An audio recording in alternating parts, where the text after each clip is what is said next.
जय हिंद दर्शकों, मैं हूं जितेंद्र दीक्षित। 4 PM महाराष्ट्र में आपका स्वागत है। दर्शकों, इस वक्त महाराष्ट्र में जो प्रमुख विपक्षी गठबंधन है महाविकास आघाड़ी का, जिसमें कि कांग्रेस सबसे बड़ी पार्टी है, फिर उद्धव ठाकरे वाली शिवसेना है और शरद पवार वाली एनसीपी है। इनके बीच परसों तक सीट बंटवारे को लेकर बैठकों का दौर चल रहा था। आखिरी बैठक दक्षिण मुंबई के ट्राइडेंट होटल में हुई थी और कई घंटों तक आपसी चर्चा के बावजूद बैठक बेनतीजा निकली। उसके बाद कल के दिन एनसीपी प्रमुख शरद पवार के घर पे फिर से एक बार पार्टी के आला नेता, अलग अलग पार्टियों के आला नेता वहां पर जुटे और बड़ी देर तक वहां पर भी चर्चा होती रही।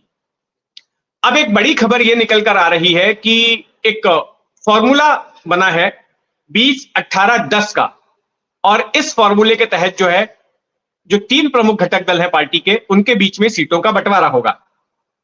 महाराष्ट्र में कुल 48 सीटें हैं और उन 48 सीटों में से ये 3 पार्टियां इस फॉर्मूले के तहत सीटों का बंटवारा कर सकती हैं। तो फॉर्मूला है 20-18-10 का। इसमें से 20 सीटें उद्धव ठाकरे वाली शिवसेना के हिस्से आने वाली हैं, 18 सीटें इंडियन नेशनल कांग्रेस के पास जाएंगी और 10 सीटें वो एनसीपी के पास जाने वाली हैं, शरद पवार वाली एनसीपी के पास में। अब ये जो उद्धव ठाकरे के पास में 20 सीटें आने वाली हैं, उन 20 सीटों में से 2 या 3 सीटें उद्धव ठाकरे जो छोटे घटक दल हैं, जैसे कि वंचित बहुजन आघाड़ी है, उसके लिए, या फिर राजू शेट्टी की पार्टी के लिए, उनके लिए छोड़ सकती है। तो ये फॉर्मूला है। हालांकि अब तक इस पर आधिकारिक मुहर नहीं लगी है। अब एक आखिरी दौर बैठकों का होने वाला है, जिसमें कि इन सभी पार्टियों के अध्यक्ष वो एक साथ बैठेंगे। शरद पवार होंगे, उद्धव ठाकरे होंगे, फिर मल्लिकार्जुन खड़गे होंगे और वंचित बहुजन आघाड़ी की तरफ से प्रकाश आंबेडकर आ सकते हैं। इन सबके साथ बैठकर आखिरी बैठक होगी और उसमें इस फॉर्मूले पर मुहर लग सकती है। अब जो जानकारी मिल रही है उसके मुताबिक कौन सी पार्टी कौन सी सीटों पर लड़ेगी, जो प्राथमिक जानकारी मिली है उसके मुताबिक शिवसेना वो कोंकण की एक बड़ी सीट है, रत्नागिरी सिंधुदुर्ग की सीट, वहां से अपना उम्मीदवार उतारेगी। अभी भी इस सीट पर शिवसेना के ही उम्मीदवार हैं, विनायक राउत यहां से सांसद हैं। फिर इसके बाद में कोंकण की एक और सीट है रायगढ़ की, यहां पर भी शिवसेना अपना उम्मीदवार उतारेगी। ठाणे की सीट है मुंबई से के सटे हुए पड़ोसी शहर ठाणे की सीट। फिर ठाणे के बगल में ही कल्याण डोंबिवली की सीट है, वहां से शिवसेना अपना उम्मीदवार उतारेगी। पालघर की सीट है। फिर उत्तर महाराष्ट्र की तरफ अगर चले जाएं तो नासिक की सीट पर शिवसेना उम्मीदवार उतारने वाली है। शिरडी की सीट है, उत्तर महाराष्ट्र के जलगांव की सीट है। फिर अगर पश्चिमी महाराष्ट्र की तरफ आते हैं तो फिर एक मावल की सीट पर शिवसेना ने अपना दावा किया है। धाराशिव, जो कि पहले उस्मानाबाद नाम से जाना जाता था, उस सीट पर शिवसेना दावा कर रही है। फिर परभणी की सीट है मराठवाड़ा विदर्भ के बीच में। संभाजीनगर, जिसे कि पहले औरंगाबाद नाम से जाना जाता था और जो कि शिवसेना का गढ़ रहा है, जो शहर। मुंबई और ठाणे के बाद जब शिवसेना का मराठवाड़ा में विस्तार हुआ तो औरंगाबाद में शिवसेना सबसे मजबूती से निकली थी और यहां पर करीब 2 दशकों तक शिवसेना के सांसद थे चंद्रकांत खैरे। लेकिन पिछले चुनाव में ऑल इंडिया मजलिस इत्तेहादुल मुसलमीन यानी कि AIMIM के उम्मीदवार इम्तियाज जलील ने उनको हरा दिया और वे इस वक्त वहां से सांसद हैं। लेकिन शिवसेना को लगता है कि अपना खोया हुआ गढ़ इस बार उनको वापस मिल सकता है। तो ये संभाजीनगर वाली सीट, यहां पर शिवसेना अपना उम्मीदवार उतारने वाली है। फिर एक रामटेके की सीट है, बुल्ढाना की सीट, खानदेश इलाका जो महाराष्ट्र का है, वहां से बुल्ढाना की सीट है। हिंगोली की सीट है। फिर विदर्भ की एक और सीट है यवतमाल। तो इन सीटों पर शिवसेना ने दावा अपना ठोका हुआ है।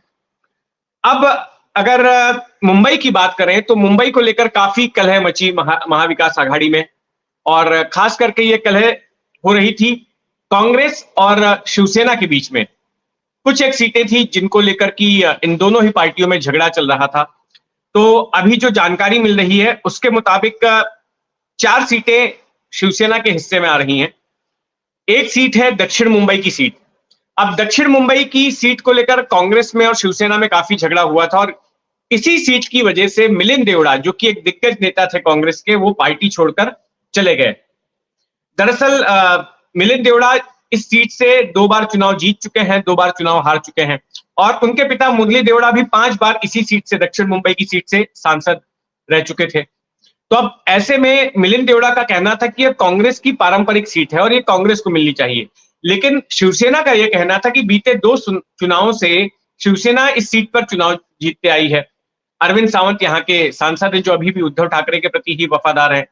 तो ऐसे में शिवसेना दावा ठोक रही थी और जो शुरुआती बैठकें हुई उन बैठकों में ऐसे संकेत मिल गए मिलिंद देवड़ा को कि ये सीट शिवसेना के हिस्से में ही जाने वाली है और आखिर में अब जो जानकारी मिल रही है कि शिवसेना ही सीट पर अपना उम्मीदवार उतारेगी और इसी वजह से उन्होंने शिवसेना को छोड़ दिया और एकनाथ शिंदे की शिवसेना में शामिल हो गए।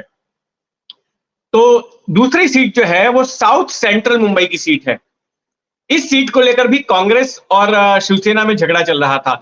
शिवसेना का यह कहना था कि इस सीट के अंतर्गत हमारा जो है मुख्यालय आता है, शिवसेना भवन आता है दादर इलाके में, इसलिए ये सीट तो हमको मिलनी चाहिए। जिस इलाके में हमारा मुख्यालय है वहीं से हमारा सांसद होना चाहिए।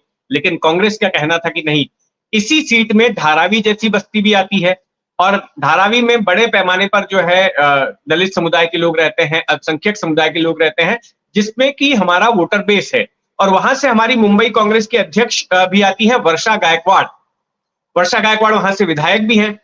तो अब ऐसे में इस सीट पर कांग्रेस भी दावा ठोक रही थी, लेकिन यहां पर भी कांग्रेस को झुकना पड़ा और साउथ सेंट्रल मुंबई की सीट भी शिवसेना के पास जा रही है। फिर नॉर्थ वेस्ट मुंबई की सीट, इस सीट को लेकर भी काफी तनातनी हुई थी शिवसेना और कांग्रेस के बीच में। खास करके संजय निरुपम इस सीट से चुनाव लड़ना चाहते थे, लेकिन अब लगता है कि संजय निरुपम को किसी और सीट से अगर पार्टी उनको टिकट देती है तो कोई और सीट उन्हें तलाशनी होगी, क्योंकि ये सीट भी अब शिवसेना के पास जा रही है। पिछले चुनाव में इसी सीट से शिवसेना की जीत हुई थी गजानन कीर्तिकर की, लेकिन जब शिवसेना में बगावत हुई तो वो एकनाथ शिंदे गुट की तरफ चले गए। फिर जो चौथी सीट है वो चौथी सीट बताया जा रहा है कि वंचित बहुजन आघाड़ी को शिवसेना अपने हिस्से से देगी, लेकिन ये कौन सी सीट है इस बारे में भी स्पष्ट नहीं है। और मुंबई में कांग्रेस जो है सिर्फ 2 सीटों पर चुनाव लड़ेगी। तो एक नॉर्थ मुंबई की सीट हो सकती है या फिर नॉर्थ ईस्ट मुंबई की हो या फिर जो है नॉर्थ सेंट्रल मुंबई की सीट हो सकती है, तो उसके बारे में भी स्पष्ट नहीं है। अब आइए बात करें एनसीपी की। तो एनसीपी जो है एक तो बारामती की सीट है जहां से सुप्रिया सुले सांसद है, वहां से एनसीपी अपना उम्मीदवार उतारेगी और सुप्रिया सुले ही बताया जाता है कि फिर से उनको इस बार टिकट मिलेगा। फिर एक शिरूर की सीट है, बीड इलाके की सीट है जहां से कि बीजेपी के सांसद है इस वक्त प्रीतम मुंडे, और एक दिंडोरी की सीट है। ये 4 नाम अभी हमारे पास में आए हैं, लेकिन 6 और भी सीटें हैं जिस पर कि एनसीपी अपने उम्मीदवार उतारने वाली है। तो कुल मिलाकर देखना होगा कि क्या ये फॉर्मूला जो है बाकी के जो छोटे घटक दल हैं, खास करके वंचित बहुजन आघाड़ी को क्या मान्य होगा, क्योंकि उन्होंने कई सारी शर्तें रख दी थी परसों के मीटिंग में कि मराठा नेता मनोज जरंगे पाटिल को भी आप उम्मीदवार बनाइए, 15 सीटों पर आप ओबीसी के उम्मीदवार उतारिए, 3 सीटों पर आप अल्पसंख्यक उम्मीदवार उतारिए।